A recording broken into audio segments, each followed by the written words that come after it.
It's March 18th, 2021. This is Roqe.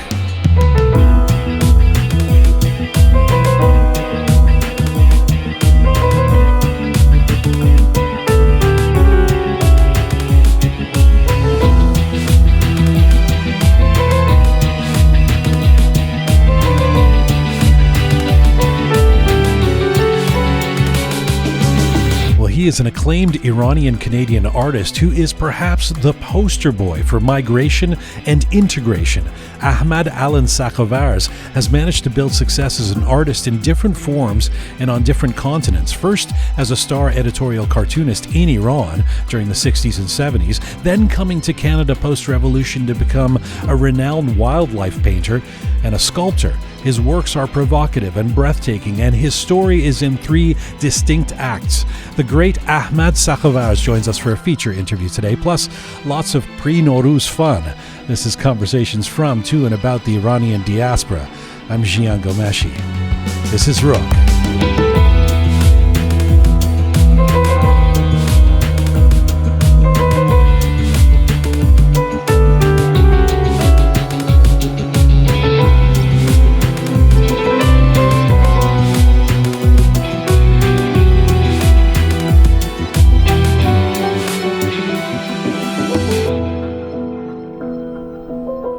Hi there. Welcome to episode number 94 of Roqe. Welcome. 94. Thank you, Kian. Yes. Thank you. Welcome to, that's 94 in Farsi, Kian. بله من گفتم که. Yes. Welcome to those of you listening around the world. درود بر شما. خوش اومدید. Happy Nowruz, or almost Nowruz, or Nowruz-themed. It's our fabulous Persian New Year that is focused, of course, on life, light, new beginnings, and getting vaccinated in time for the next Mehmooni. Hello, Captain Reza. Hello, sir. Hello, Groovy Shaya. Hi, yes. Hello, the fabulous Kian. Hello, Jian. It's exhausting saying hello to everybody. It's like a Mehmooni. That's right.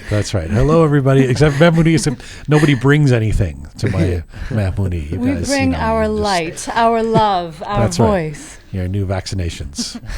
By the way, 94th episode. We are 6 away from, if I can just do the math, to carry the 2, 6 away from 100. Wow. Yes.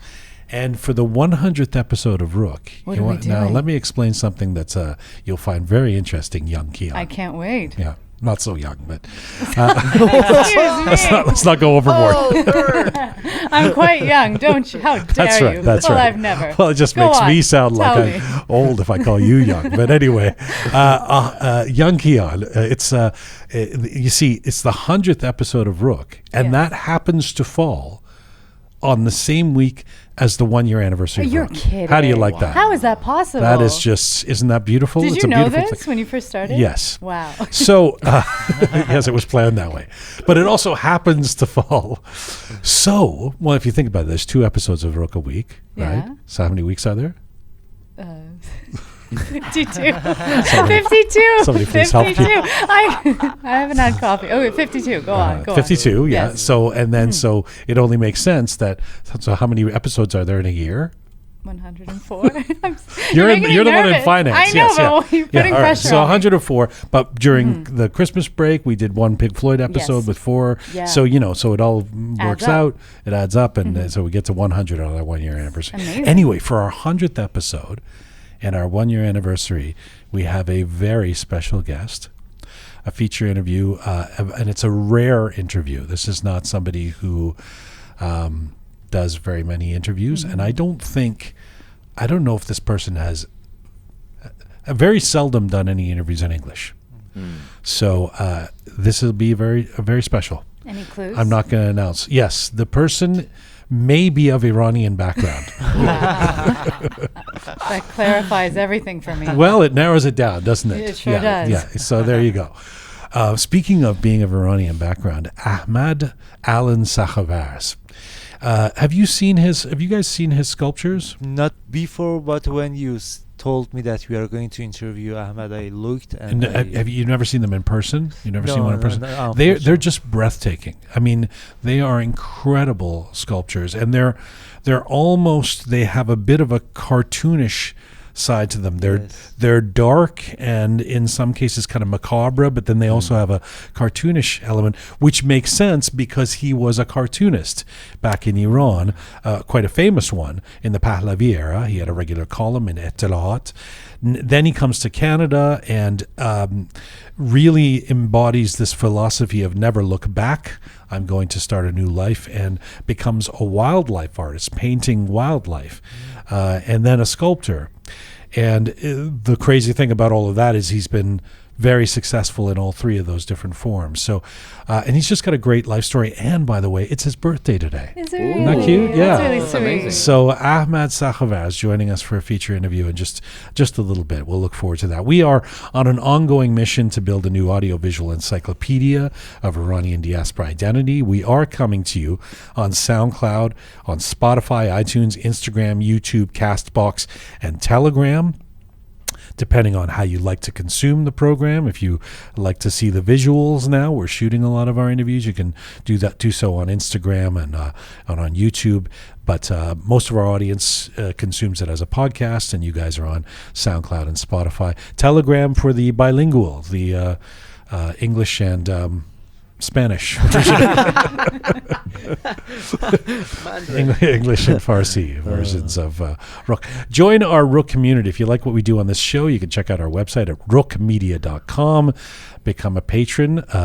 Key on for just $5 or $10 a month. That's all it takes. People can choose $10 or $5 a month. I figure if you're a regular listener of the show and you understand that this is how we're doing this, we're crowdsourcing. We'd love you to be one of those people who becomes a patron. It makes a difference to us, right? Yeah, that way we don't have to commercialize everything. Exactly. And we'll keep going with this exploration of the connective tissue of Iranian diaspora identity with as few ads as possible, as you say. Roqemedia.com, and you press on the support us button. Nowruz is coming up. I know it was just a couple nights ago was the chaharshanbe soori, which for the non-Iranians is a tradition where we jump over fire. Yeah. Did you do that? I lit a candle and then put out the candle. Did you not jump over I did it? not jump over the candle. Gian. Well, I don't even know Shame. what. Shame. It's all about, isn't it about some form, one form or Cleansing. another of arson? You want to light something on fire, basically. But you have So to I jump did over that. It was a candle. It was safer. There was no. I mean, I don't.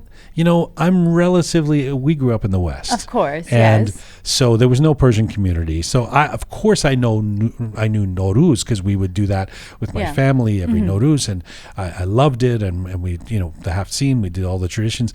But I mean, chaharshanbe soori was That just wasn't a thing for you? not at all in my family. Really? Not at all. I mean, I didn't even know what it was until maybe the mid 2000s. Like, Wow. Really? yeah, like Nice. 2004 when there was like a Persian community and somebody invited me and It's one said, of- "Now we're going to jump over fire." And I was like, "What barbaric version of being Persian?" They were like, "No, this is who we are." And I was like, "Oh, of course." I mean, and now I celebrate it. I know it's a great tradition and everything, but no, I didn't know That's much so about funny. it. I used to hate it. Like I used to be so embarrassed. Same way I'm sure that you looked at it. I thought it was so barbaric. Like, what is this we like? No, Are I we really doing didn't know about it. witchcraft? I didn't know about it. But Yeah. I've grown to love it. It's one of my favorite traditions in our culture. It's so Why is beautiful. that? You jump over the fire and it cleanses you of all negative energy. Like, and you what you know what the saying? Sorhi man az to. Say it, Shaya. What is it? سرخی من Man از as تو to, زردی zardi to as man. You yeah. know, which literally translates to my paleness goes to the fire and your color comes to me. Yes. That's such a beautiful part of our culture, you Yeah, it's know. very And- beautiful. And I literally, I You cleanse feel it. yourself by cleaning your clothes that smell like smoke afterwards.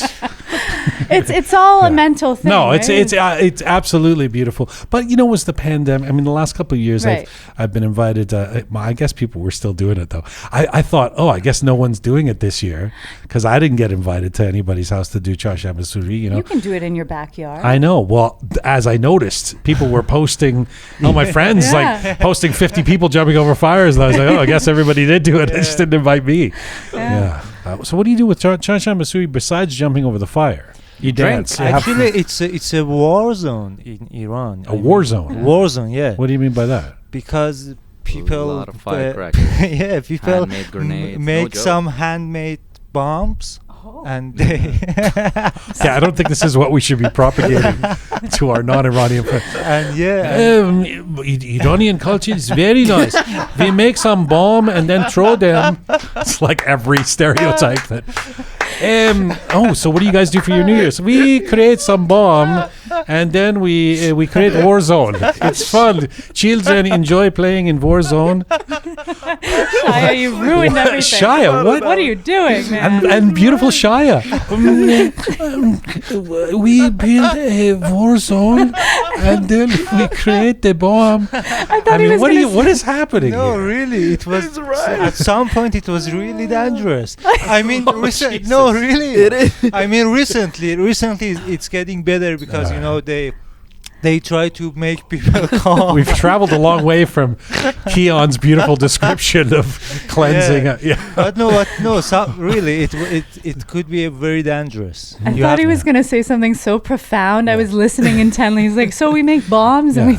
Tell me, the next interview, tell me a little bit more about this beautiful Persian New Year. In Iran, we create a war zone where we make bomb, and then American come and we drop a bomb. Oh my god. Oh, Shia. This is so funny. Sweet Shia. No, but he's not wrong. Even when I was a little kid, I remember like there used to be like PSAs like on TV, public service announcement. They would discourage people from making like handmade grenades and stuff. We can't. I swear. I don't want. All right, so let's was stop real. it. Let's stop But it. anyway, Because, forget all that. It's a beautiful tradition. Every once in a while, it leaks out what we're really like. It's like we're trying to present this beautiful. No. I mean, that's you're talking about some exceptional, surely something that is very rare that happens. That is not what the Persian people and culture but, like, that they we do. use it in like with fun, with a lot of fun music. But seriously, it's really dangerous for people who have heart problem. Enough heart already, disease. Shia. It's really You're ruining the show. Can you mute People have Shia's heart mic? problems. Yeah, they discourage people from coming out on yeah, charge. well, okay, all right, yeah. Never looked at it that It is way a all my time life. of peace and love and light. We pick up a rifle and we drop a bomb. Bazookas. When the Englishmen come, we. So anyway, it's very cleansing in preparation for Nowruz and... By the way, we made a. So I mentioned on the last show that we were going to try making a Nowruz video. And I pledged that we would only speak in Farsi, to the shock of both me and Keon, that we were going to try and do this. You did this, just remember that. So we made the video, and Captain Reza is going to try editing it with Savi Roham, and but I don't know if this is something we should put out. I mean, it's just an exercise, and whatever credibility that the show had from some good interviews and some great guests, it's just once people see this thing of me trying to speak Farsi and Keon trying to explain the half scene. God. It's just a disaster. It is. Yeah. So we have a day. We have 2 days to decide whether we're putting this thing out. But I don't know. Shia, what do you think? What do you think, Shia? Generally, I really love when you two speak Farsi. I really love it. Because he doesn't get it's made like- fun of. We're the ones. No, it's like me speak English. When you say that No, it could be charming, and yours yes. is very It's very cute charming and when you speak English. Yes. Same Yeah. as you when you speak Farsi. Well, yeah, but this video. Although, There's a you lot know, of I made dancing. some mean sabzi pulova mahi, That's and we did have a nice half scene, and so we did some dancing. Yes. You know, so we'll decide. I mean, maybe we'll, you know. It was a lovely day. Yeah. We'll decide. We'll announce it by the time of Clubhouse tomorrow night. Oh, We'll- yeah. We've got our Clubhouse Roqe Media. Now I can't figure out we'll do that. We've been doing the town halls on Friday nights on Clubhouse. If you're not on Clubhouse already, it's this audio app that you come on and you go into rooms and people just talk. And so we've created a Roqe version, sort of after show Roqe Town Hall, where we discuss an issue each week, and we've been doing it on Friday nights Eastern time. That's Toronto, New York time, but. So come on Clubhouse and you can find me and find Roqe. But I don't know. Tomorrow night, Friday night, is before Nowruz. Yes. I can't tell if anybody will be on Clubhouse or if everybody will be on Clubhouse. I have a feeling everybody will be there. We're all preparing for Nowruz, and you're home, and why not? Yeah, especially the people who lives outside of Iran. I think they want to be. We should do something informative for the broader community, like should Persians make bombs on the week of Nowruz, and have non-Persians weigh in on that as It well. would be the good time. There's already so much of that in the media. We're I trying know. to get It's like away we from created this show as an antidote, right? Like this is like the whole mission of the show was like it's Iranian diaspora identity, but also it's in English. Non-Iranians can, and they go, oh wow, Parviz Tanavoli, Shali Zomardi, these incredible, interesting people who are, and now we turn the microphones on and we have like Shaya, it is Warzone. Like our New Year's tradition. Yeah, it's true. We bring out these two, I dropped a bomb on some people in my. But when we put the bomb. Oh God! Just You need too. savvy that Rohan. can be taken out of context. I mean, it's firecrackers, homemade firecrackers. Oh, I that are, see. You mean fireworks? They're fireworks, Yeah. but Not bombs, No, like they're Shaya bombs. Listen, let me explain another way. No, please don't say I anymore. don't know if you should. Yeah. Iranian national TV is a very dry TV channel, but in chaharshanbe soori they play like Metallica concert to keep people in house. Please don't go out and. That's amazing. Iran plays Metallica. Oh, dude. Wow. Listen, our I am happily oblivious to all of that. The Persian culture I know and will continue to talk about as I have all of my life is beautiful, is one of like, and I love Nowruz so much because it really is about new beginnings, and it's so universal and it's not about ethnicity or nationalism or it's or religion. It's just about inclusivity, and there's so much that I love about it. I will not hear this this talk of reality.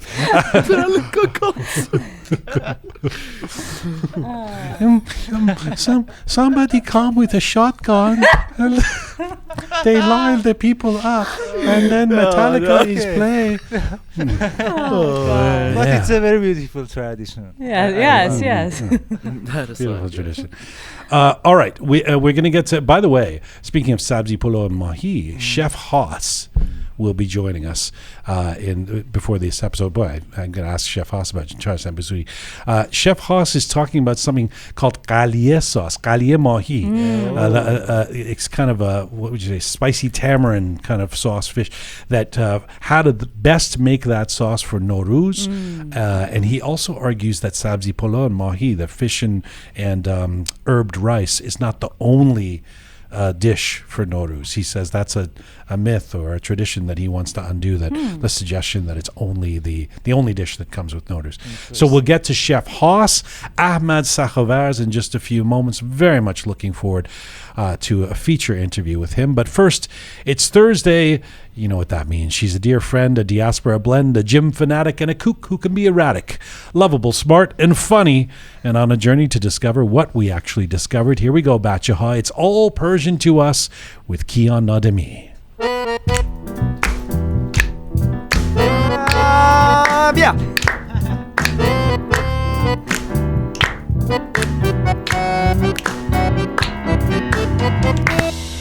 Well, Kianjun, what do you have for us today? So this segment is called It's All Persian to Us. So how could I possibly not talk about the most Persian thing of all time? Nowruz! All My right. favorite day of the whole year. This Nowruz literally translates to New Day, which is widely known as the Persian New Year. But it's celebrated in many countries, including Iran, Iraq, Azerbaijan, India, Kyrgyzstan, Kazakhstan, basically all the stans.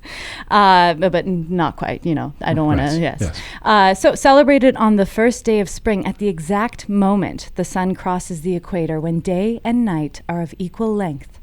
The vernal equinox. That's exactly it. And this usually happens around March 19th to 21st. And Right. this year it's happening on the 20th, actually. Right. I'm sure you knew that. It represents a time of rebirth and renewal when the frost of winter is over and is replaced with blooming flowers and singing birds. It's the link between humans and nature, the connective fabric of life that unites us all on Earth. The renewal of the world, as described by the 11th century Persian poet Omar Khayyam. So it started as a Zoroastrian celebration dating over 3,000 years in Persia, has since evolved into a day celebrated by over 300 million people around the world, regardless of ethnicity, religion, or language. It's non-ethnic, non-religious, and non-political. The very reason that it's one of the only things that all Persians can actually agree on. Right on. Yeah. Well, that besides the fact that korma sabzi is delicious and a divine creation fit for gods. But anyway, the exact origins of Nowruz are unknown, but there is a legend written in the Shahnameh, the Book of Kings. Okay. There was once a king, King Jamshid, and if you remember, he's the same king that apparently made the discovery of wine, according to really? legend. Oh, Yes, wow. this was the same King Jamshid. Yeah, so King Invented Jamshid. king. I Serious love this king. man. Serious king. Yeah, this King Jamshid was known as one of the most noble kings of all time and deeply cared for his people. So he noticed that one year there was the coldest winter of all time. Evil powers were taking over, drought and famine everywhere. It was pandemic. That's really close. Yeah. It really feels like it right now. So he decided to take matters into his own hands, and he fought back and destroyed the demons. He made the demons build him a throne with all the jewels that he'd captured from these demons. and he forced them basically to lift them into the sky. So the sun illuminated all the jewels, and light spread around the world, and the famine and all the awful things that were happening in the world were over. And so he brought peace back onto Earth, and all the animals and humans Did and everybody King Jamshid rejoiced. single-handedly beat back the demons? Yes, he did, Jian. I'm glad you asked. Yes. Well, he invented wine. What do you Yes. expect? Yeah, the that's guy King is Jamshid. He's a great man, I tell you. Great man. King Jamshid is the man known to have started Nowruz, the first day of spring, known as the first day of the year. All right. Yes. Way to Oh, go. no. Little King fun fact for Jamshid. you. I love this guy. So Nowruz is an ancient celebration that has truly stood the test of time. We've endured many tragedies throughout our long history and have faced countless enemies who attempted to wipe out our culture and break our spirit. Yet our culture and traditions have lived on by doing such things as setting up the Hafseen every year for over 3,000 years. This is a celebration deeply embedded in our ancient culture, the cultural identity that unites us all, that's celebrated around the world. Nowruz is our symbol of resistance. So this year we celebrate Nowruz, our most notable ancient tradition, with hope for a brighter and happier year ahead, wishing everyone and their loved ones health, peace, prosperity, and happiness. Har Roozatan Nowruz, Nowruzatan Piruz. It's all Persian to us. Thank you. Nicely done. Kian with an explanation of Nowruz and some background, and I think we can safely say that Persians did invent Nowruz. This, with 110% accuracy, I can say, is Persian. All right. The fabulous Kian, Captain Reza, Groovy Shaya, stick around. We'll turn your microphones off, and we'll get Chef Hoss ready as well to join us in about an hour from now. Let's get to our featured guest. And our featured guest today is an acclaimed Iranian-Canadian artist who has gained recognition and tremendous success on 2 continents in his life and has made a name for himself around the world. But perhaps most significantly, he has done so in a few different art forms as well. Ahmad Alan Sakhavarz is a multifaceted creator who has used drawing, painting, and sculpting as vehicles with which to weave his imagination into an art form. Oftentimes, he's used his art as a meditation on the human condition. From his early days in Iran doing caricatures and political cartoons at famous magazines and newspapers, to his super successful wildlife paintings in Canada, and now his very provocative, memorable, and popular sculptures, Ahmad's award-winning work always leaves an impression. His pieces are housed in both private and corporate collections across North America and are exhibited in numerous museums and galleries across Canada and the United States, including the Royal Ontario Museum, the Canadian Museum of Nature in Ottawa, and the Lee Yaw Key Art Museum in Wisconsin. He's also done a fair amount of street and public art that you may have just seen in your travels across North America. But right now, Ahmad Sakhavarz joins me from Streetsville, Ontario, Canada. Hello, sir. Hello, Jian. How are you? I am so happy to get to talk to you again. I've been looking forward to this. As you know, I'm a fan, and I thank you for doing this. Thank you very much, sir. I really appreciate that you're spending time to talk to me. Looking forward. By the way, before we go any further, I should say happy birthday. Tavallo. Happy birthday to you. Thank you very much, Jian. Thank you. Thank you so much. You know, one of the outstanding qualities that has been cited when it comes to your talents, and I just mentioned it in the introduction, is that you've made your living as an artist in three seemingly very different spaces: cartoonist, painter of wildlife, sculptor.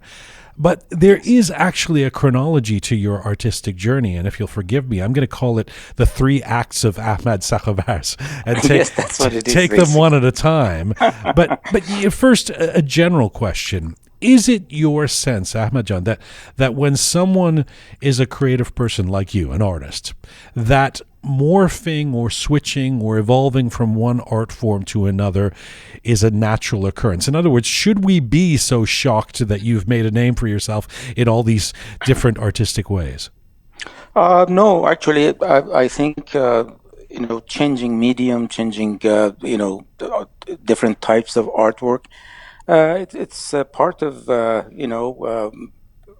artists that, it just creates some sort of, improvement. I don't see anything, wrong, with being a practitioner of different kinds of a genre of art.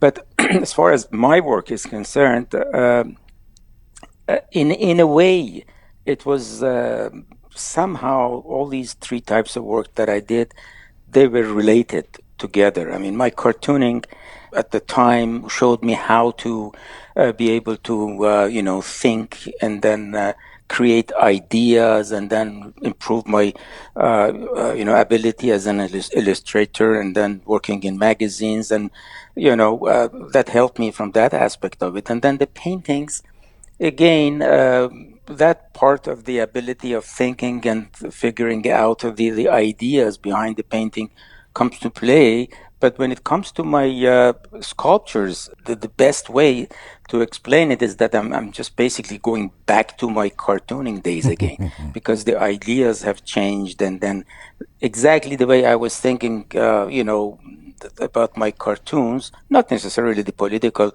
or editorial cartoons, but I had other kinds of drawings that, falls into that category.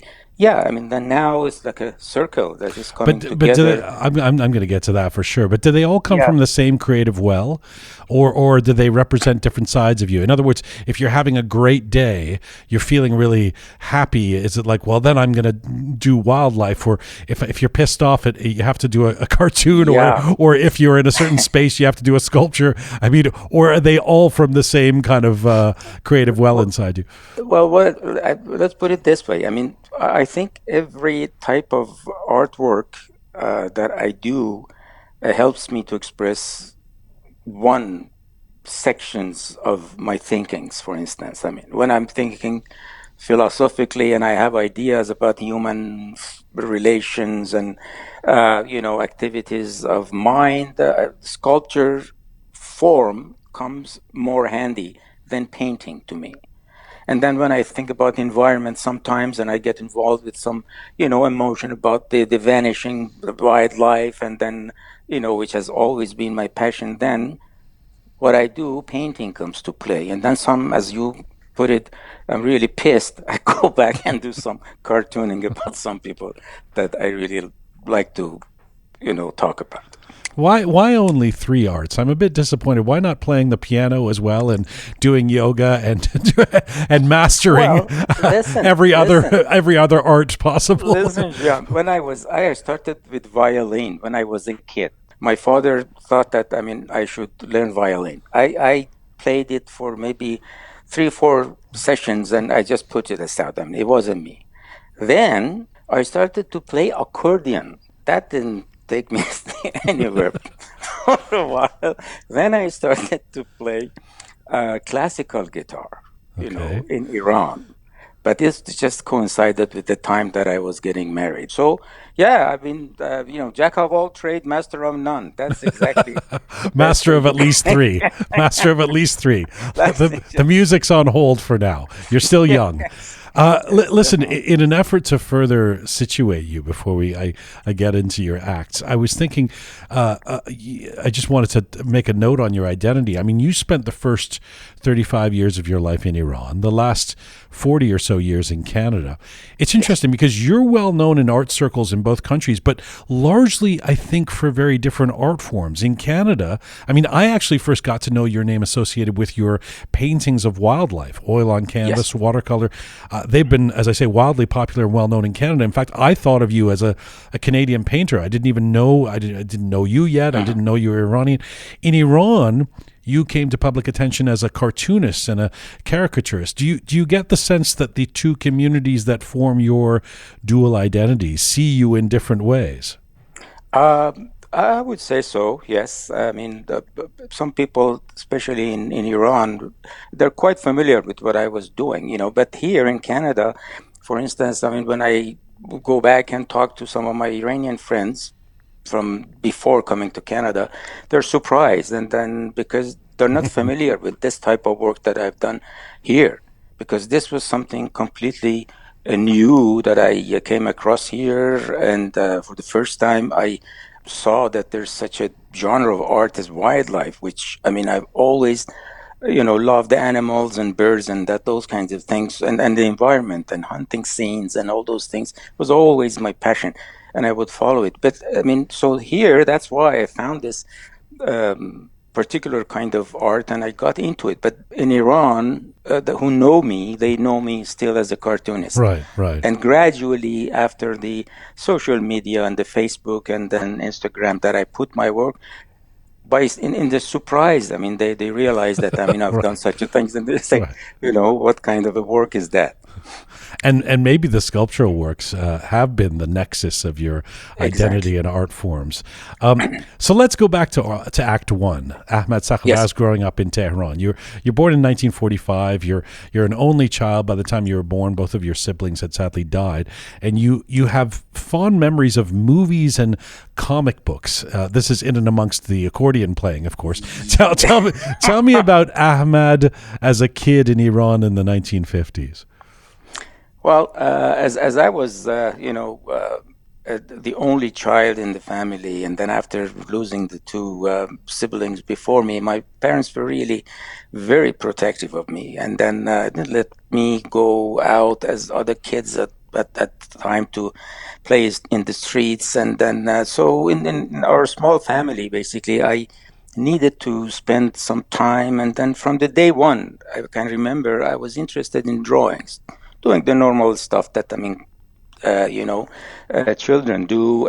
But gradually, I started to see different types of, artworks that I was really enjoying it. And then during that time, I remember that my father used to take me to see a movie every Friday, which is the holiday in Iran. And then from when we were coming back, usually after seeing the matinee in downtown of this city, then I used to come back, and on our way back home, there was this newsstand selling international newspapers and magazines, I mean, from all over the world. And among these things, usually on the first, layer of all these papers and magazines, there were a whole bunch of, there was a stack of American cartoons. Comic books. Comic books, yes. So I usually picked up a few of these things, and that was enough for me for the rest of the week and then days to, sitting and following these things. And then I couldn't read anything what was going on in the story, but I was following. I would love to draw these things, and I started to copy from this thing. That basically it was the basis for all the ability which I, later on, got through the drawings. So this was the first actually my encounter with cartoonings. Do you remember the first caricature that you drew that you really, I mean, did you draw your dad or something, or how did you know you had a facility for that? Yes, my father was my best model, and then a few of the families, people that I used to draw, and then I kept doing it until, and then another thing which was really interesting for me is that, I mean, we used to buy this very popular satirical magazine in Iran, used to be called Tawfiq, which was a very old, illustrated satirical magazine with all quite political, right, Tawfiq? Very political, yes, very political. And then at that time, I was just interested in the drawings, and then along with the comic books, which were the major source for my inspirations. These magazines, Tawfiq, and then there was another one that I remember called Haji Baba. That one also, we used to buy it, and then I was spending time looking at these cartoons and trying to copy them for years before I even realized that, I can do something with these drawings. Well, I know that by the time you're around 18 years old, or you're in your late teens in the early 1960s, you actually go to Tawfiq and you say, hey, can I hang out with you guys? And they end up including you in their weekly meetings and sort of including you in their space. What do you think that they saw in this young Ahmad Sakhavarz? I think regardless of the subject matter of the cartoon and the drawings that, I was trying to, emulate, the drawings were really good, actually. Compared to my age back then, the drawings were something that they could use if they had any meaning behind it. So the ability to draw was there, and then they knew that they can do something with my work. So that's why he suggested that. That why don't you come and join us? This is talking about the editor-in-chief of this magazine on that date, which I just dared to take some of my drawings to their office. Yeah, and then they had this the weekly editorial meetings that they used to sit together and then thinking about different ideas, going through the political events of the day, and then making decision that what is going to go to for the cover. And then this gathering basically was the who is who of the the Iranian writers and poets, and then cartoonists. And so they would say, we want to do some sort of take some sort of political jab or satire of the foreign minister. Ahmad, can you draw his face? Something like that, yeah, something similar to that. Because the ideas was I was usually sitting back and listen to these guys, So the idea was presented following the news of the day or the week. And then everybody had an idea how to satirize these things. The cartoonist, for instance, the first cartooning idea which was presented, somebody else was going to add something to it, or maybe the other one had a different approach to get to this particular idea. And that's how they were figuring out that, okay, these are the ideas. Then they started to, for instance, say, okay, Mr. So-and-so, you do these 5, Mr. So-and-so, you do this, and then Ahmed, maybe you want to do these things, plus couple of, commercials for the soap and, shampoos that, they needed to be very sexy, for instance, lady drawing. I was very good at it. So, I was usually assigned to do those kinds of you were drawing those as well. Oh, yes. By the late 60s, early 70s, you've got a degree in English Lit. You score a job as a staff cartoonist for the big Iranian daily newspaper Ettelahat. Yes. You even have a regular column called As Negaya Sakhavarz from Sakhavarz's Yes. View. Yes. How would you describe that time in your life?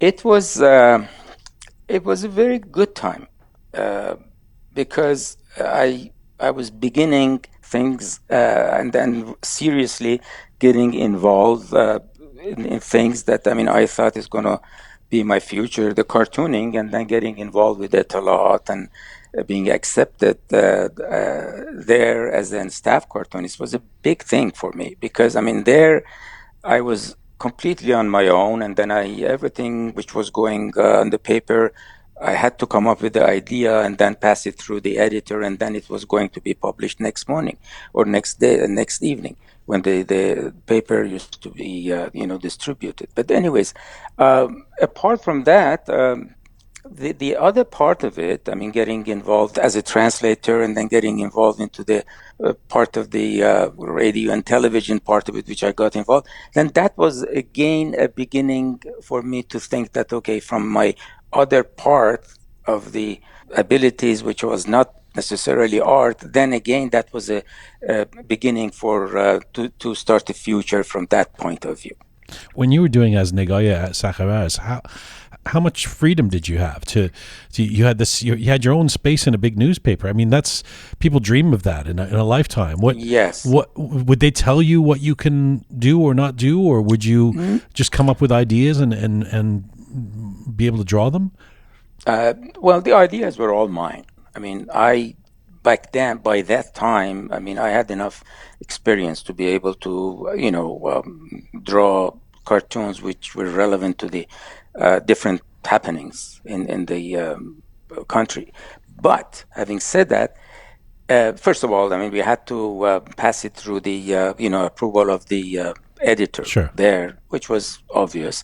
But apart from that, there was a basically known idea of where are those places that you could go with your article or your cartoon and things of that sort. So basically we know the parameters that within which we can operate, satire or no satire. Anyways, there were all kinds of restrictions that everybody was aware of that, and then it was very dangerous to step out of that boundary. Let me ask you about that. So you're not talking about the editor anymore. You're talking about the political culture of the Exactly. time and the Yes. under the Shah.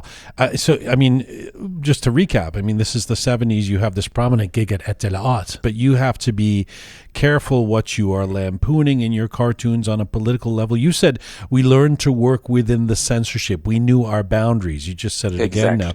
What would that mean? Would that mean policing yourself when you're actually drawing, like thinking, well, I better not, better remove this face, or better? Unfortunately, yes, it is. You working in those environments, sooner or later you find yourself with a kind of self-censorship, things that, has grown into you. Otherwise, you're not either, are able to carry on as the work you're going to do, or even if you, there wasn't any possibility that even if I had drawn something which was a little bit, too much, it wouldn't pass even through the next step of the control. So, yes, everybody. But it's quite a paradox because political cartooning, or that should be the apex of freedom, right? Because that's it's one thing for a songwriter to have to pass through censorship. It's another thing for your job is sort of criticism, or is to humorously make fun of things or whatever, right? Yes, but but that's for the same reason that in the most subjects that we were handling and we were talking about, they were not. There were social problems more than political problems. Talking about, for instance, the high rate of rent in the scarce city of the for instance, available houses for ordinary people for rent but at the same time, for instance, foreigners would be able to rent wherever they wanted, whatever they wanted, or the talking about the lack of proper infrastructures, for instance, the asphalt of the streets and the potholes. And then a little bit further ahead about talking about the corruptions in the society, or a little bit of corruption in the government, that kind of thing. But, for instance, the royal family, out of completely touch, that you're not going to go there. High-ranking people in military, for instance, the heads of different departments, that's out of touch. You couldn't touch them. No chance. Police, no chance.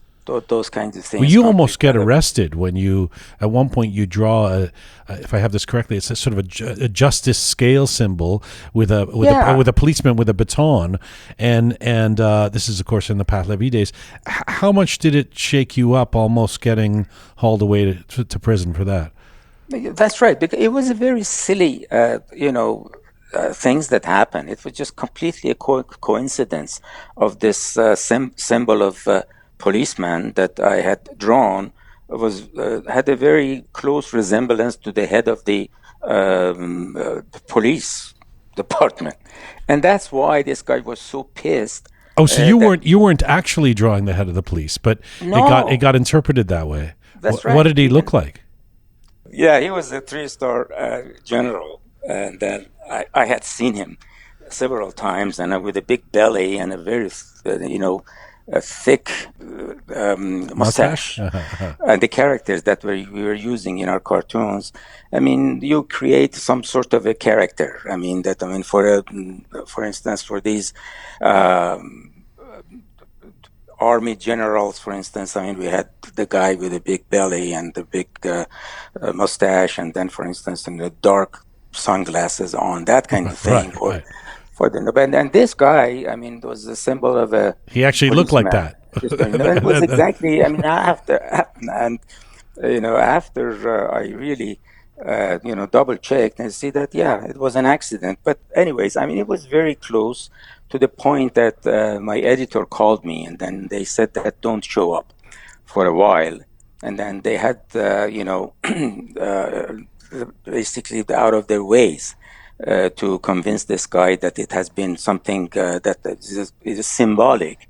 If my editor wasn't there, the least could have done to me is that just throw me in jail for a few days, maybe back then. It wasn't a major thing, but to be punished properly, not to do it again. Speaking of symbols, Ahmad, you had a little crow that would appear in your cartoons. People still know you from this crow that would be in the cartoon. What was that about? What did that represent? Well, I started to do these things right after I started my work in Etalat, which I had my daily column. I incorporated this little bird, the crow. It was an accidental at the beginning, but later on, I realized that some people had mentioned that they have seen such a thing in this particular cartoon that I did. Then I started to use it, and then by thinking that, having crow in particular, which is a very curious bird, and it likes to poke, its nose to everything, and then sometimes gets very aggressive at the same time, very nosy.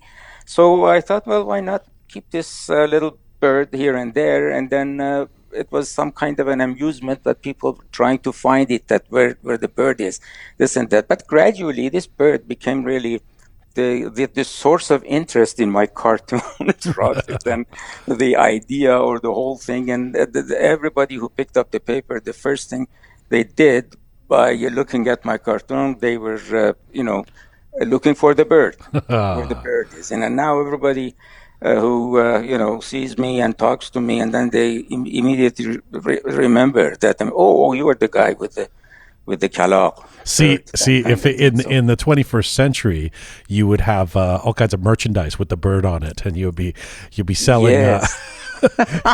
You'd be selling ball caps with the bird on it, and the bird would have its own Instagram account. And You've said that by the late 1970s. So that, the revolution is coming, and there's this weird pocket. There's this moment where there was more freedom to do editorial and political cartoons in the lead up to the revolution, and then, in fact, in the first few months, right around when the Shah flees, was there a period when you thought this revolution might be a positive thing, that it might be turning out well for you as a journalist and a cartoonist?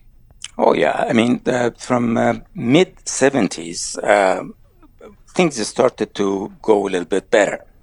The government, under the pressure of the, some international pressures, they started to, give some more freedom. It was getting better to the point that the newspapers started to take advantage of all these freedoms of the press. Journalists were a little bit more freer to do what they wanted to do, and it was really hopeful time. We thought that things were getting better, and then gradually the government was letting go. But this started to become more and more and more. Then gradually the talks of a revolution.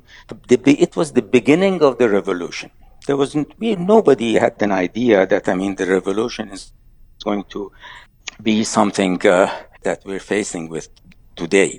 Right. Everybody was thinking about complete freedom of speech. But unfortunately, by the time that the mullahs came to power and then the regime started to fall apart, they immediately and gradually started to realize that, this freedom of press that they were taking advantage of by the help of the journalists and the cartoonists and all these people, so far, if it's real free, it can be damaging to them, Right.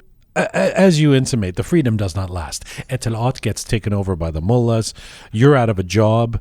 You're also the news editor at Iran's national radio and television. You lose your position there as well. This was obviously would be a heartbreaking period for anybody. It must have been for you. Tell me about the emotions of that time. Uncertainty. You don't know what's going to happen, because suddenly you lose all the jobs that you had. And at the same time, I was basically, and people like me, we were considered as a outsider. As if you don't belong anymore. And there was no job, there was no possibility of the job. And then every day something was happening that, you felt that, your family is not in a better position. They don't know what to do. I had 2 children. So we decided to leave. Well, there were also, I should say, there were journalists being killed, right? There were definitely, yeah. The group of my friends and my colleagues that we were working together, a few of them managed to get out on time, and then they fled to, for instance, Europe, different parts of Europe. And then there were a whole bunch of people that they were thrown to jail, or they were told that, they used to call them, there was a term for it, that, they were forbidden writers, basically they forced them not to do anything. And then if they did something, and it was the possibility. I remember the last, it was about a couple of weeks before the time that I left Iran. One of the papers, that satirical new paper that we were sending out, and then it was criticism of mullahs and everybody in it, but even back then. A whole bunch of, there's a huge mob, it was that, they were basically surrounding the building, and then they were asking for the editor of the magazine, and everybody was carrying with clubs and stuff like that kind of thing. Fortunately, I wasn't there in that day, but the rest of the, group that we were working together in the paper, I mean, they were basically surrounded. And after a while, then they came out, and then, they had to apologize and then describe to them that they're not going to do it anymore, because everything was turning to something really sacred and religious. I mean, if you did something and then if you insulted the mullah, you were, excommunicated. It's something like that. It was really dangerous. But I mean, I'm always, it's, the dichotomy is always so difficult and fascinating, quite frankly, that, you're talking about journalists or people at Etila'at who had been critical of the Shah, right? They're not necessarily all, tight with the royal family or something. And yet these are the people, because when there is such a fundamentalist kind of revolution, the crackdown begins on any kind of critical thinking, even because they, as you say, they know they can come after you next, so let's get rid of all the journalists, let's get rid of all the thinkers, let's get rid of all the it is so profoundly sad. Yes, you were not part of the team anymore, let's put it this way. There was no trust. That's why I decided that it's time to come out. So in 1980 you leave Iran with your wife, with your 2 kids. You come to Canada. Ahmad, you've told me that you knew you would not return to Iran again, and that you felt there was no hope, that you needed to leave everything behind you. You had to start from scratch. You've also said, part of my success in Canada was that I never looked back. That is true. Tell me what that means. Coming out of Iran, it wasn't as difficult for me as has been difficult for some people that had to, for instance, go out of the country and taking with the donkeys and the mules, that kind of thing. No, back then I came out very easy with my family. But when I came to Canada, immediately after that, a group of my friends who had fled Iran, and then they were trying, some of them were in England in particular, they contacted me, and then they said that we are going to recreate the same magazine in exile in England, because the magazine in Iran, right before I left, it was banned and then closed down, and there was no possibility for it to continue anymore. Right. It was one of the banned papers. So we started to do the magazine outside. And back then, I thought to myself, well, I went through all these kinds of limitations and the censorship and stuff like that. Now I'm out of the country, and then I have the possibility and then the ability to do what I really want to say. And after that, I had seen what happened, how the revolution that we had in mind completely changed to something completely different, and then all these things. And then after that, I was really fresh, still connected with the things that were happening in Iran. And then we exactly started to do right. And, I do my cartoons with no censorship in mind, with no limitation. And that was the time that I knew I couldn't go back ever again. That was one of the major reasons, because they were killing, literally, they were killing people outside Iran. I mean, they killed a couple of journalists and, some politicians and stuff like that. And because of the subjects that I had taken in my cartoons and talked about him, there was no way that I could go back. Right. And everybody knew what I was doing, because some of these papers, that were, published in England, they ended up and they knew exactly who were doing what. So that was one of the reasons. So I couldn't go back. I started to do my cartooning. It was very difficult at the beginning. The year that I came here coincided with the year that I won a editorial cartoon prize that was in a competition in Montreal.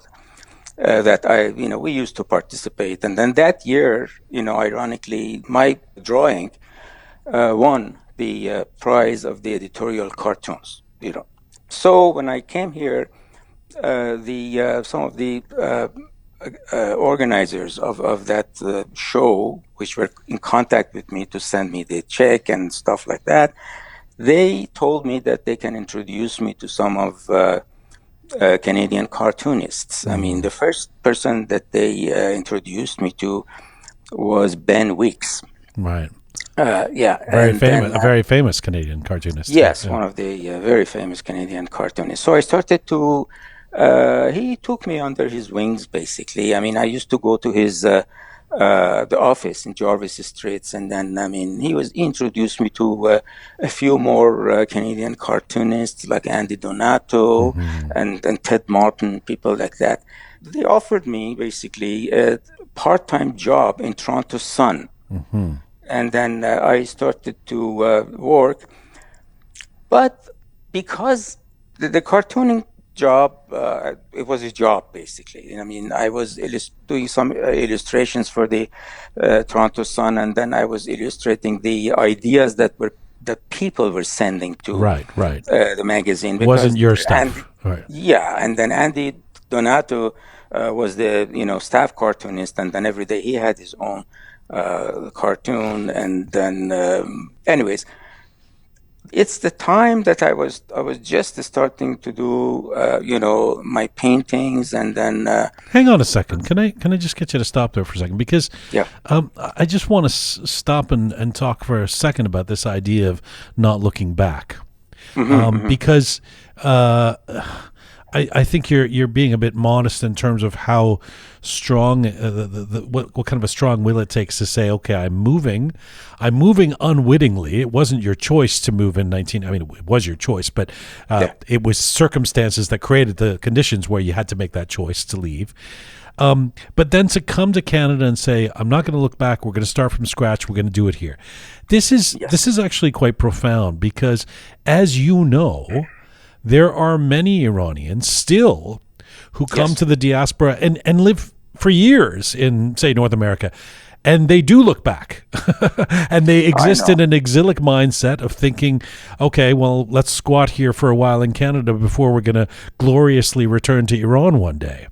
And I've always argued personally, just to inject my own thought in here, but that is a prescription for inaction. That is that our community outside of Iran, our diaspora, is never going to grow and thrive and have the social and political and economic and cultural kind of impact it should have in the world, as long as people are sitting here thinking, well, when do we go back to Iran one day, rather than investing in the new country. What would you say to folks who still do look back as opposed to what you did? Yeah, I think there are two groups of people. When we're talking about these things, there are a group of people that had a very good, successful life in Iran as far as making money and had everything.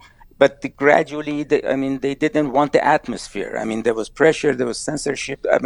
There was, all these kinds of religious ideas imposing to people this and that. So they still like the country, but they just got tired of it and they just want to get out somewhere that they're away from all these problems that is, happening in the country. Well, this group of people, they're still waiting, and all the time they're going to be waiting for something that, that things change and turn around, and it's actually going to be like, mid-50s and 60s, and then everything is going to be rosy, and they're going to go back again because they like, and then they never wanted to mingle with this part of the, the journey.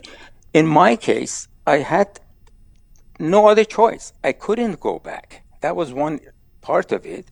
And that not go back forced me to completely change my ideas about what I wanted to do. No, but you wouldn't have been the first person.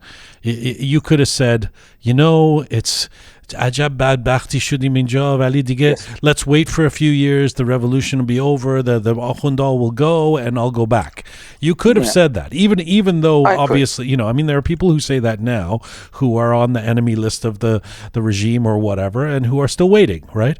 And the reason I'm stopping on this is because you, to me, as I've done the research on you and as I'm talking to you, you really represent that example of someone who you really have done this successfully.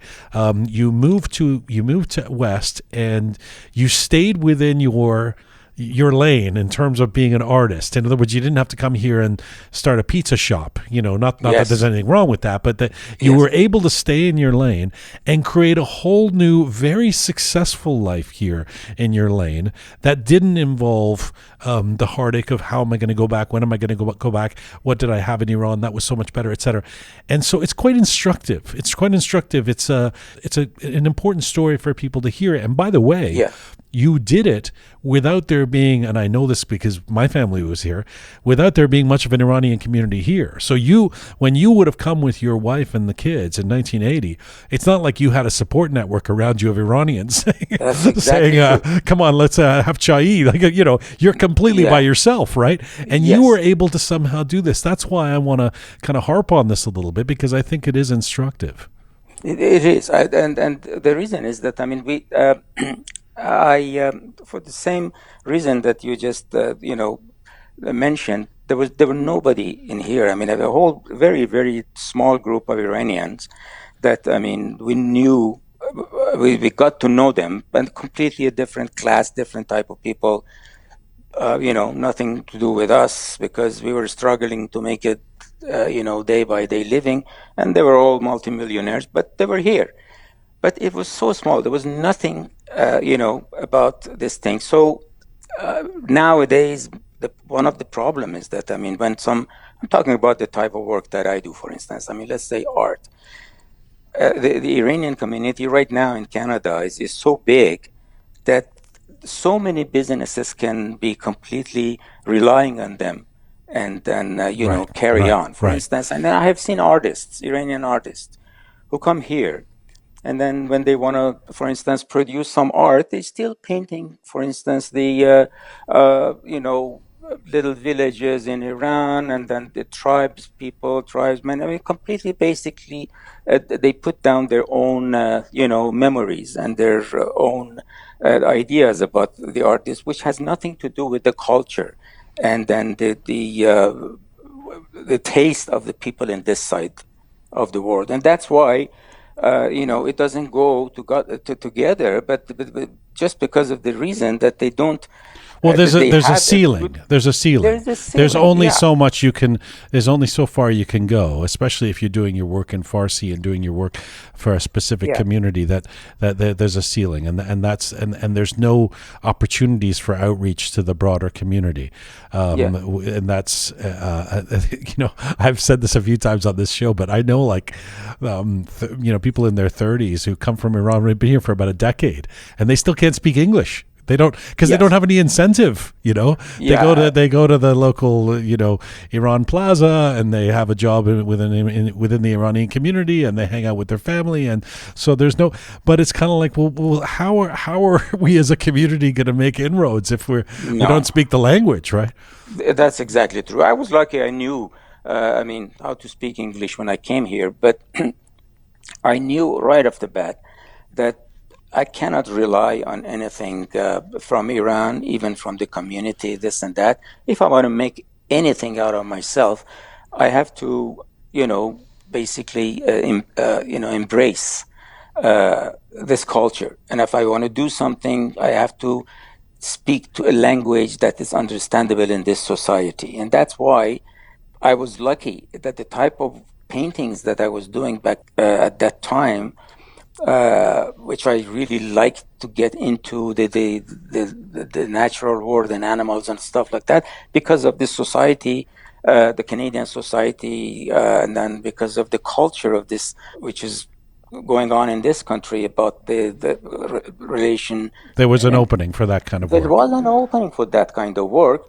And then I continue following that. I learned the language. I learned the language of art. I learned the different concept of what was going on with that type of particular art that I was doing, to be able to get more and more involved with the Canadian culture and whatever was happening here. But before we get there, there's a resilience that I have to point out, because You were talking about doing the job at the Toronto Sun, and you're drawing, which you love to do, but you're not really getting to really create your own things. You're sort of being told to.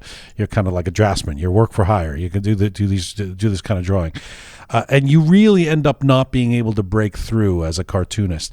It could not have been easy for you to go from the prominent platform that you had in Iran to not being able to replicate that career here. Yes. That's the part where of your journey, for all the success you've had, that is impressive to me, that you somehow soldier on despite the fact that you just can't make it happen after years of being at the top of the game in Iran. That's right. I mean, the first thing I think everybody, I mean, I talk about myself. I mean, the major thing and the most important thing for me was, you lose your identity. I mean, the identity that you've been, relating yourself to it, and as whatever it is.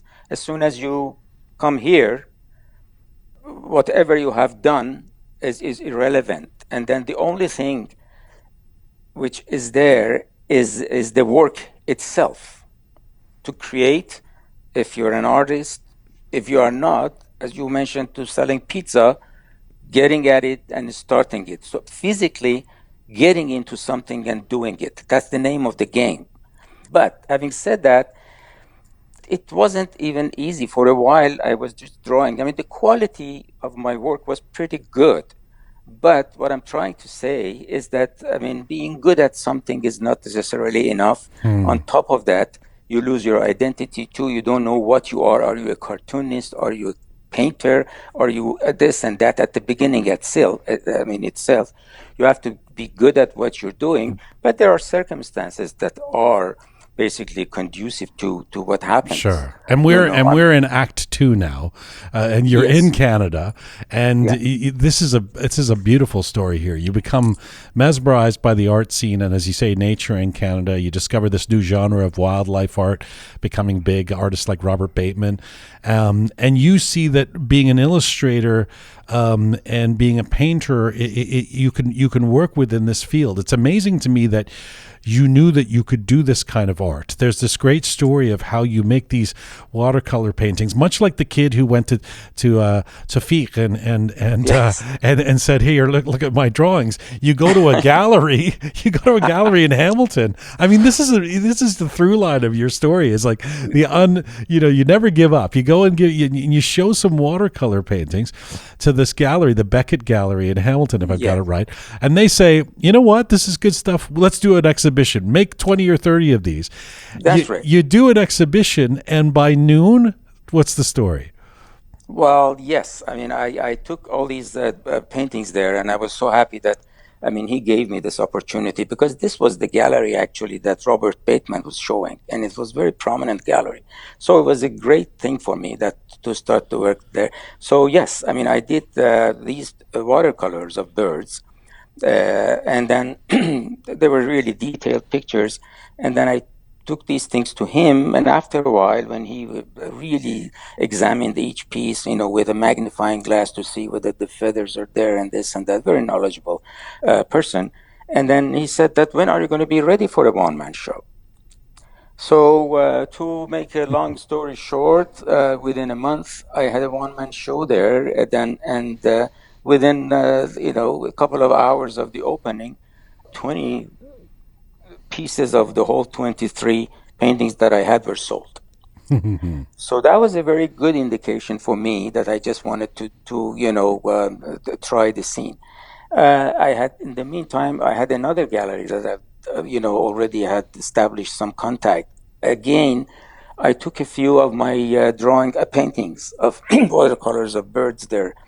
And then he sold again everything within a week. So I knew that what I was doing, regardless of the fact that it was something that I loved to do, because the reason I started to do paintings of birds, and it was because, I mean, I came here with the big bundle of love of animals and birds since I had from my childhood. And suddenly I came across some books by Fenwick Lansdowne, Robert Bateman, Glenn Lotz, and then people like that. I was mesmerized that, yes, I mean, you can do drawings like that too. And that's why I got into it and I was doing these things. So one thing led to another. And then through the galleries that I have established, contact, I was introduced to other galleries in the United States. I started to work with several galleries in States.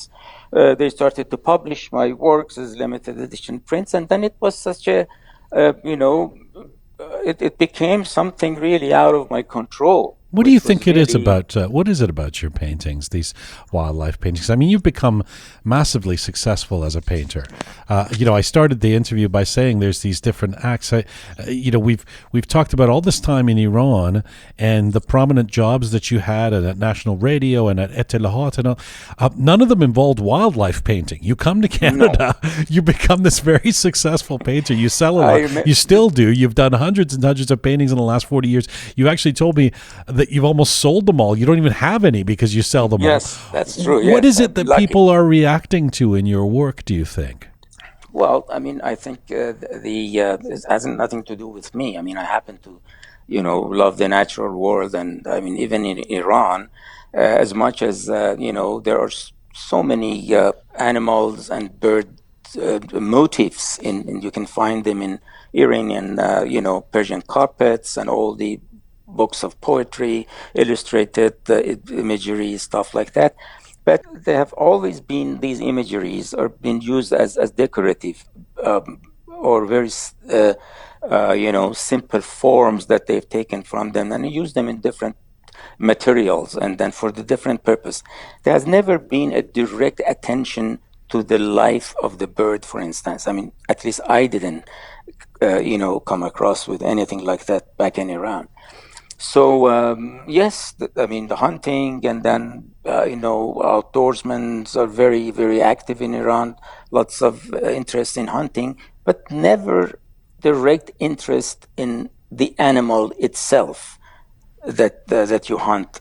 So I was completely unfamiliar. I didn't know that, even such an art exists.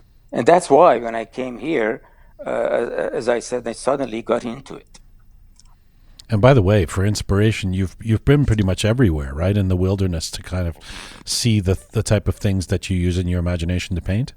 Yes, for doing animal art, apart from the fact that, you have to have technical ability of drawing and painting to the best of your ability, for this genre of art is not enough, because you have to know a lot about the subjects that you paint, about the environment that they live in, about the different types of the colors that they go through during each year and that kind of thing. So before I even dare to show my Sorry, why do you need to know a lot? Is it because the viewer has to feel that this is realistic?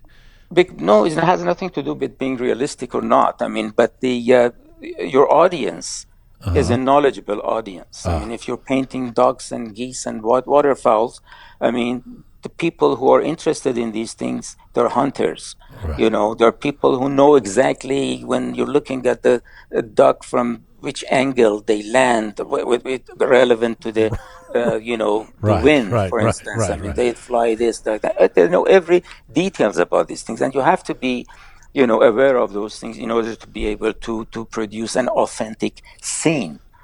I had to go through lots of study. Through libraries, books, and magazines, and talking to people. I ended up knowing some of these people who were the clients of my works. They took me to their ranches, the places, showing me their animals, their horses, talking about hunting stories. And I got information and inspirations from these things to be able to create my work. On top of that, even for the accuracy, we had to go through a lot. I had to learn a lot about the anatomical forms and arrangements of the, feathers and birds and those kinds of things. And, used to, for instance, just borrow these the dried specimens of birds and the different kinds of birds of prey, this and that, to be able to exactly check the colors and the number of feathers and then do the drawings, from them. I had times that, Shelves were completely covered with all these dead birds, borrowed from Royal Ontario Museum. So it's a combination of when you do when you do wildlife paintings, you have to be really, really someone more than just a skillful draftsman. So the reason there's an Act 3 is that you have then become, in more recent years, an acclaimed sculptor. And so, to recap, by the 1990s, Ahmad Sakhavarz has come to Canada with his family, has become a very successful painter in wildlife. That you're there, you're set. You've got the career. You're doing well. You can pump out these paintings. So you've got a passion for it. You love it, but you decide that you also want to take the art that you do, which is, I think, as far as I know, up until this point has been drawings and paintings, and you want it to be 3D. You want to start creating physical art. In fact, so much so you start taking sculpting courses at the Ontario College of Art in the 1990s Yes. to learn how to make molds. Why was sculpting so interesting to you? Well, it started. I never sat and decided one day that I wanted to do sculpture. I was using little maquettes in order to figure out the proper direction of the light of the, for instance, the animal that I was painting, relevant to the lighting in the landscape that I had taken pictures of, for instance. So by moving around these little figurines of animals back and forth, turning around to different lighting, I could come up with the close enough correct lighting relevant to the scene, and then do a little sketch, and then take it from there, and then do the details, and then complete the pictures. While doing these little modelings, I really felt that to begin with, they came so easy for me to do them. But gradually, there was a third dimension in something that I was doing that I was not completely familiar with at all. I got so interested in that gradually that I started to do a little bit more elaborated, figures of animals, and then did a couple of eagles, and then a cougar, and that kind of thing. And gradually, I really liked these things. I still didn't know anything about the proper sculpture process. So, and I used to do things in clay and then fire them in ceramics, very small, like hand. You could keep it in your hand, very small pieces like that. But gradually, through the shows that I was participating in different parts of the United States, here and there, I got familiar with the bronze, aspect of the sculpture, which I really was interested back then. And then I realized that I just couldn't do what I wanted to do without having a little bit more knowledge about the process of putting these things together as a sculpture. So I enrolled in the Ontario College of Art for a part-time course of sculpture. After that, again, got into mold making, because it is part of the sculpture making, and then you have to know how to do it. So again, I continued and got to the course of advanced mold making, which I did it, and then so I started to do sculpture. Then the subject matter is another story. How I ended up doing animals, not animals anymore, and I got into the figure part of it.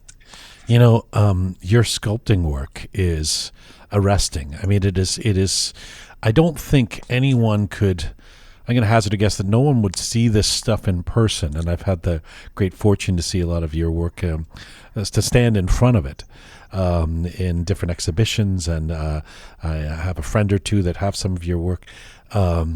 You'll never forget it once you see an Alan Sakhavarz and Ahmad Sakhavarz, a sculpture.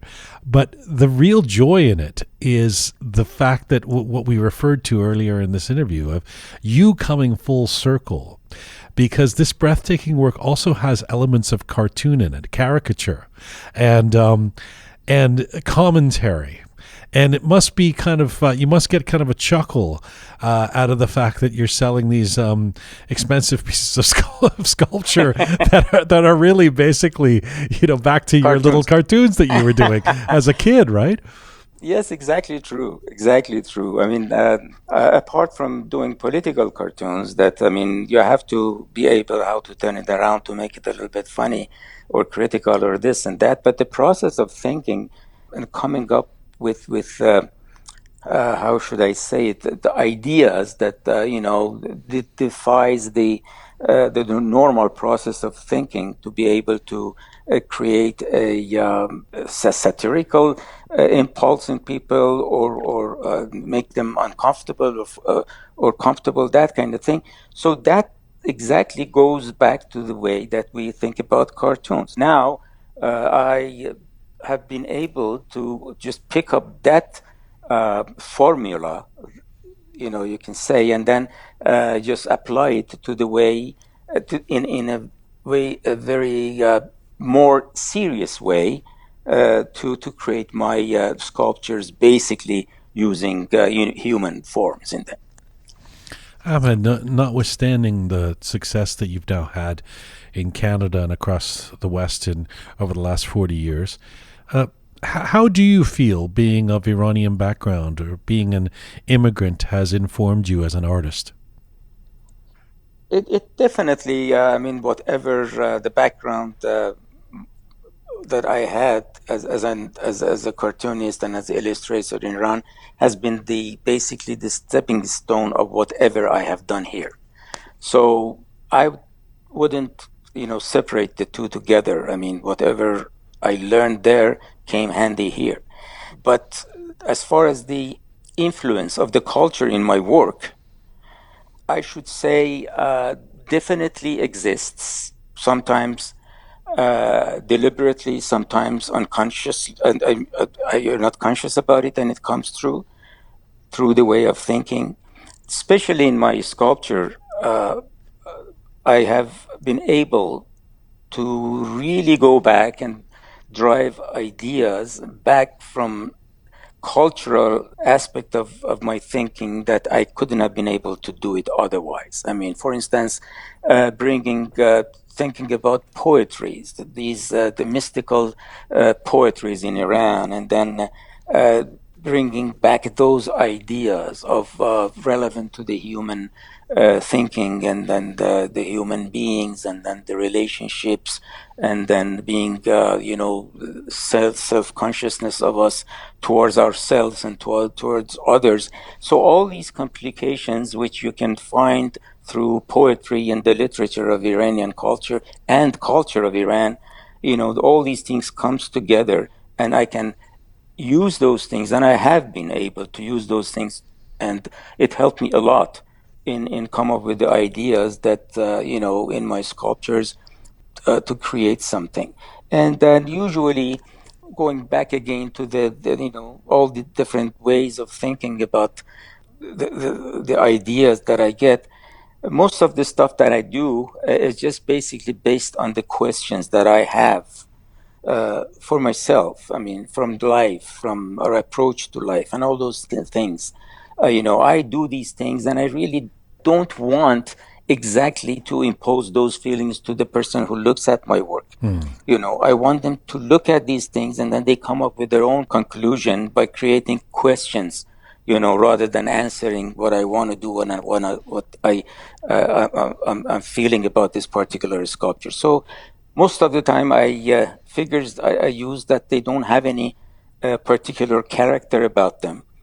I mean, I use human forms to move it around and then create different emotion, and then incorporate other aspects of symbolic aspects of different objects and forms that can basically show what I have in mind to express that feelings. Let me ask you a final question about politics, because there are people in the Iranian community who, usually folks who are activists or politically active themselves, who expect any artist of Iranian descent to be making political commentary, to be addressing what's happening, back in the old country with the regime, etc.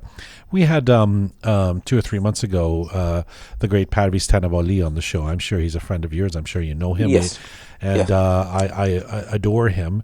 He does not go out of his way to make political works. And it was interesting in the aftermath of having him on the show that we got a few comments like he should be more political, he should be speaking out against the regime, etc. And it raised the question of, is this a requirement for people of artists of Iranian descent to be political? You do the occasional political cartoon still. You recently did one for a project supporting Nasrin Sotoudeh, who's been jailed in Iran. But you've said you don't want to live in Canada and be making commentaries about mullahs forever. Tell me about that sentiment. Well, the editorial cartoon that I do and I have done requires that you have a very close involvement of the subject that you're talking about. For instance, while you're in Iran, I could do exactly the best thing that come up with the ideas that I could do. And after I came out of Iran, it was hot situation, things continuing there, and then people were still, the government people, I knew them when they were in power, they were going back and forth, I was familiar with the whole structures, and then I could still express myself through my cartoons, being really critical of the whole idea that I was against. But it's been 40 years that I'm in Canada, and then the more time I spent here, the far away I've been from the politics, the details of the politics going on in Iran. That immediate impact of an editorial cartoon, it just goes away. I mean, mind you, the time that we're talking about right now is different from like 30 years ago when I was working directly as a cartoonist there. Now you have social media and everything is quickly, and I can do a cartoon right away, and then millions of people can see that and this and that. But back then we didn't even have this, opportunity to do that. But gradually, when the time passed, I started to realize that I don't know the details anymore. I don't know particular ministers, for instance, and running this organization, that organizations. And in order to be able to do an authentic editorial approach to what the cartoons about that I was doing, I would have been, becoming something, some sort of generalizing ideas, and then expressing myself about big, general, important ideas at the same time, human rights, this, atrocities, but immediate contact with the happenings of the day was gradually evaporating. And then I realized that if I want to continue without the proper knowledge and the immediate knowledge about what is happening, I mean, I've been You're just doing anti-mullah. You're just doing anti-mullah cartoons over and over exactly. again. I mean, how many times you can, draw a mullah killing this, the shooting that, this and that, drinking blood. I mean, yeah, but I mean, then it really lost its appeal for me to be immediately involved in it. But at the same time, whenever I get a chance, and then there's a major happening that I'm familiar with. I mean, yeah, by all means, I do something. Unfortunately, right now, I have the opportunity to be able to, immediately, show it to so many people. It has been such a joy talking to you. It always is, and I'm so grateful for this interview and this walk through your life. I really am. I mean, not only does it inform your art, but it informs so many of our journeys. Listening to your story and lessons learned.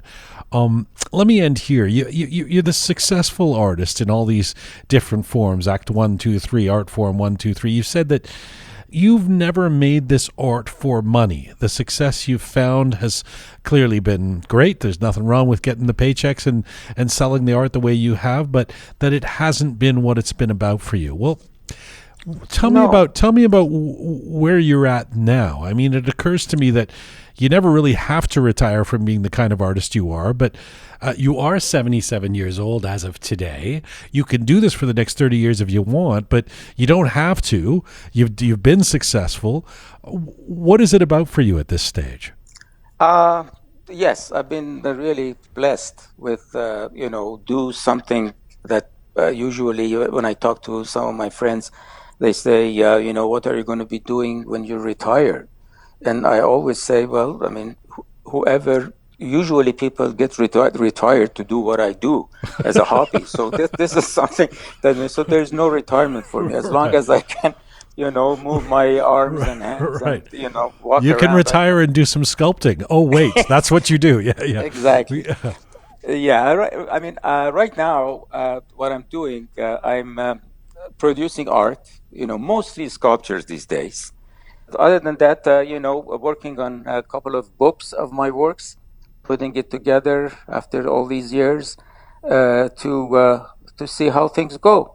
And then in the meantime, trips between my studio at home and the foundry, continues as long as I can carry on.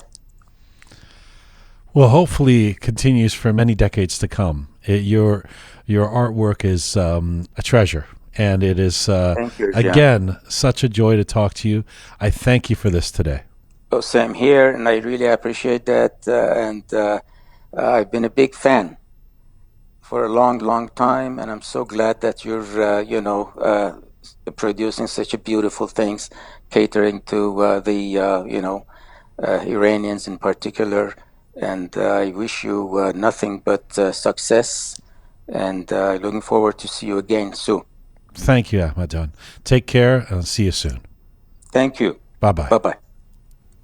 Ahmad Alan Sakhavarz, an acclaimed Iranian-Canadian artist who has used drawing, painting, and sculpting as vehicles with which to weave his imagination into an art form. His beautiful works can be found at his website, which we will link to in our show description, and through the Saharke Baluchi Art Gallery in Toronto. I've talked about this place before, a great new Persian art gallery in Toronto, Saharke Baluchi Art Gallery. We reached the birthday boy, Ahmad Sakhavarz, in Streetsville, Ontario today.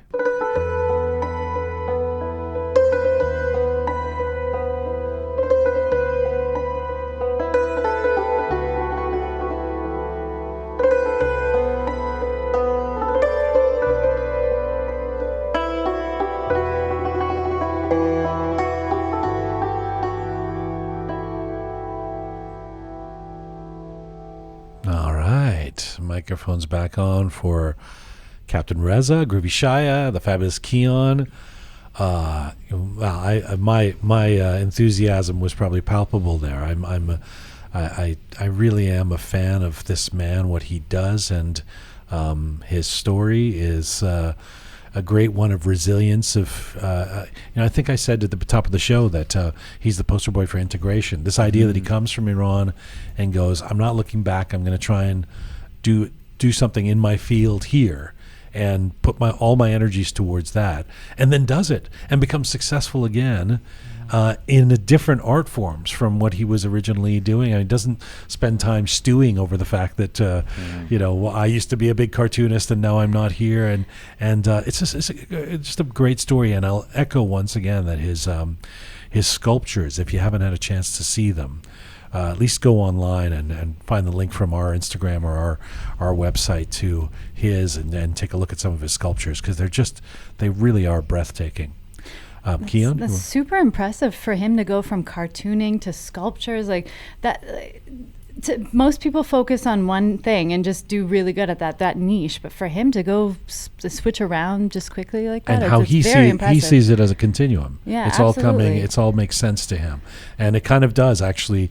After all his paintings and the wildlife, and when you look at the sculptures, you go, this is the culmination of this artist that has been growing through years and different continents and different events in his life. Yeah. Groovy Shaya, did you want to say something about Ahmad Sakhavarz? Actually, first of all, happy birthday to Mr. Sakhavarz again, and it was a breathtaking and educational story, life story. Yeah.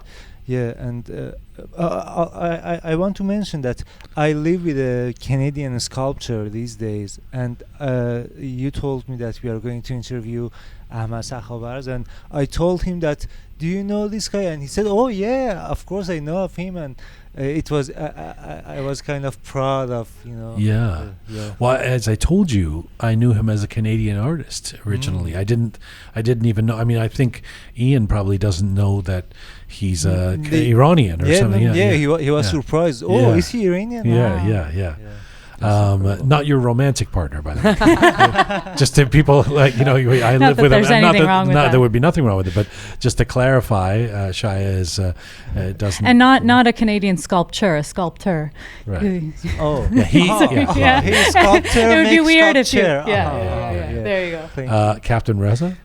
You know what's amazing about his story? That the fact that he did it back then when opportunities weren't as open and as available as there are now. Now I'd say it's easier to be able to, not that it's ever easy, but easier to be able to migrate and integrate because of technology and how it's become a more of a global community, the world in general. But I was taking a subway downtown a little while ago, and I saw this poster. And again, this speaks to how Canada and the Western world in general, like, becoming more open to accepting immigrants and giving them more opportunities to thrive.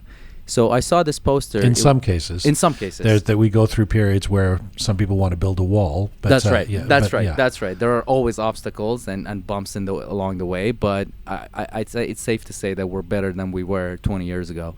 With that in mind, I saw this poster on the subway. It was a picture of a middle-aged man, good-looking fella, and underneath it said, "This is Joe so-and-so. He's from Greece. He migrated to Canada with his family. He's got 2 daughters. He's an engineer and a PhD in some field.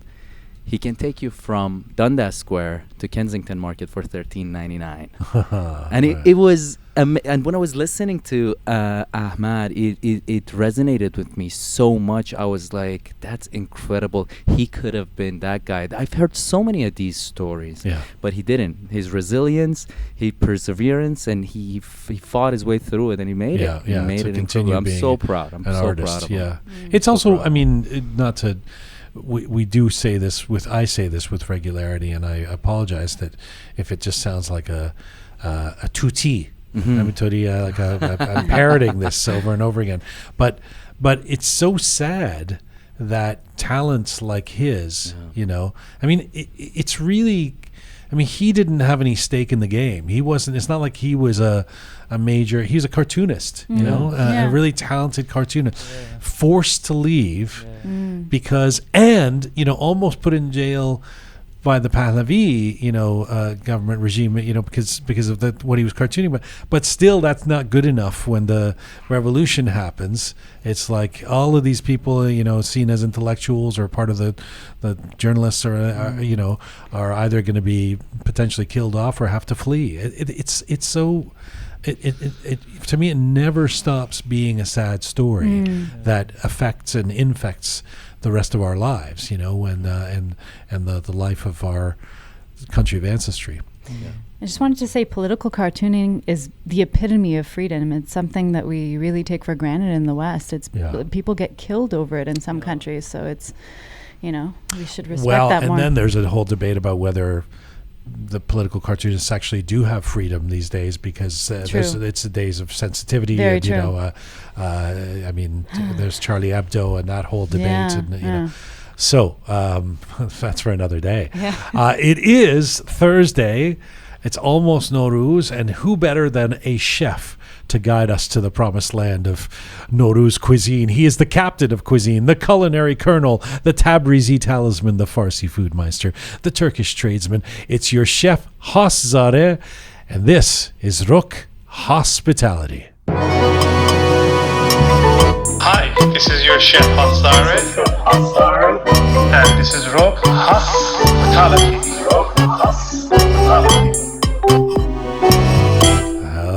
Hello, Chef Hoss. Hello there. Hello, team. How are you? How is beautiful San Francisco? It's cold and lots of snoozing this morning. Snoozing. You're a snoozer? I depends, but today was cold. I didn't want to get out of the bed, so I did. Chef, I see for the segment today that you're going to teach us how to best make Galea sauce for Nowruz. Now, I was saying earlier in the show that I know that you're quite adamant that sabzi polaba mahi, which is white fish or fish with herbed rice, that we all associate with Nowruz, is not the only dish that represents Nowruz. Is that correct? Correct. It's because of regional food, what came from what the people had access to it. And so even though we had the North Caspian Sea and the Persian Gulf, there are lots of fish. Even the later on, they brought some dried fish, but it wasn't as popular around the Iran. But the one thing I can mention was the ash reshte, because ashbaz khune, the staple dish of Iran, and ash reshte was the one common, pretty much I know they made it, and the reason was because noodles inside, they don't tie together, so they don't get nuts. So they wish everybody have a nuts free, means headache, less headache life. No nuts, right. No nuts. Do you know how sabzi polaba mahi became before we get to the Galea, how it became associated with Nowruz? I don't know the exact date, but after the rice introduced to us, and the mahi, the fish, has been always in the resemble of sofre because it means life, and it's been there. But as a food, to be honest, I don't know. So, well, that makes a lot of sense in terms of the fish and life. And so, what is your prescription or your video this week is how to best make Galea sauce, Galea mahi. What is Galea sauce? Well, every culture has its own kind of fish stew, like a cioppino, cuciuco Italian, and Iranian south region of Iran has a Galea. Galea is basically, the South Iran is like other part of Iran is been cross culture from North Africa to the southwest of the Asia. So it's basically you're talking about the fish cooked in tamarind, lots of acidic, no tomato. There were no tomato pestos, so tamarind base. And lots of garlic because of it's healthy and also takes the fish flavor away and citrusy flavor of the stew. So my mouth is getting watery. Yes. So this and I think Galea, if I remember correctly from when I've had it, it's spicy, right? It's which I love. I mean, growing up, I loved spicy things, and based on my mom's cooking, she always sort of taught me that Persian food is not spicy. So I'm always so happily surprised when I find out. But it's usually because it's from the south, right? If it's spicy. Yeah, South has some spicy, like a Galea mahi sauce is bandari, and that's the only region you can find the spiciest food compared to other regions of Iran. Correct. And what does, you mentioned it a second ago there, but to put a fine point on it, what does Galea add to the taste of our dishes? Well, if you look at the Galea's flavor, what is in it? There's cilantro and also fenugreek, which is shambalier, and basically that's sabzi. That's one of the scene of the table. Then you have a garlic, another S from the table. And they have fish. So you have three major players of the table, Nowruz, you have it there. So that can count one of the delicious meal you can put on a Nowruz and for the regional dish. And also introducing the regional dishes for the people. That's great, man. This is really so what is we're all going to watch your video at roqemedia.com and on Telegram, but what is the trick to making great Galea sauce that you explore in the video? Great question, Jian. I am showing basically how to first make the sauce and simple way. And also I am adding a little smoked paprika for flavor as a chef point. But also the trick is on my sauce. I'm making the sauce separately because when you put the sauce, cooking the fish inside, your chances breaking the fish to pieces become like soupy. And that's one problem. Lots of little techniques is there. And also provide you with a vegan-based sauce you can prepare with different dishes. Like I'm doing it with the king trumpet mushrooms. So that's the dream dish for the vegan, with the mushroom, with that delicious sauce, with the rice next to it, if you like. Or I'm doing it with different variety of fish. So I am trying to show the technique as a chef that respect the fish and not to overcook and not to get also soupy in the dish. And it shows the beauty of the dish. And also we talk about Iranian food doesn't have a presentation. I'm showing with little step forward, we can make our dishes very beautiful. This is weird. You mentioned vegan though. So can Galea sauce be used to garnish things that are not fish? Why not? You can do a bit of if you can make that a little bit less tamarind, you can use it for any gamey meats. Actually, same as fesenjun. You can use it for chicken. You can use it with the duck or the venison. It can go very well with a little adjustment. Well, we will look forward to this video. How to best make Galea mahi sauce, spicy tamarind fish, basically, for Nowruz. Chef Hoss, always knocking out of the park. If you haven't checked out his videos before, there's a few now on everything from how to make limu amoni, the dried limes, to how to use sumac.